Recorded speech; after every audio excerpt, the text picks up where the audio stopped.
જાણે અજાણે ટ્રેનમાં બેસી ભુજ પહોંચી આવેલ મહિલાને સુરક્ષિત જગ્યાએ પહોંચાડતી 181 અભિયમ ટીમ।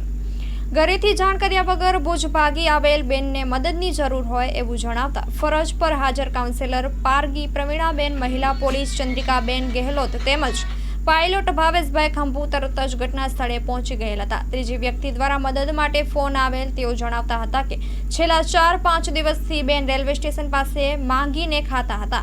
બેનને આશ્રયની જરૂર હોવાથી ભાઈના બતાવેલા એડ્રેસ પર પહોંચતા જાણવા મળ્યું કે બેનને પ્રેમ લગ્ન કર્યા, જેથી તેમના પરિવારવાળા કોઈ પણ રીતે તેમનો સાથ ન આપતા અને ઘરે પણ આવવા દેતા ન હતા। તેઓએ બેન સાથે પારિવારિક સંબંધ તોડી નાખ્યો હતો। બેન મૂળ સુરત વાપી બાજુના હતા। તેઓ 24 વર્ષના છે અને તેમના પતિથી હેરાન થઈને ભાગી ગયેલ હતા। બેન સાથે કાઉન્સેલિંગ કરેલ અને પૂછપરછ કરી હતી કે તમે ઘરે જવા માંગો છો। બેન પરિવાર સાથે પાછા જવા ઈચ્છતા હોવાથી તેમને હાલ આશ્રય માટે સુરક્ષિત સ્થળે રાખવામાં આવેલ છે। Story report by Karan Vaghela, Bhuj.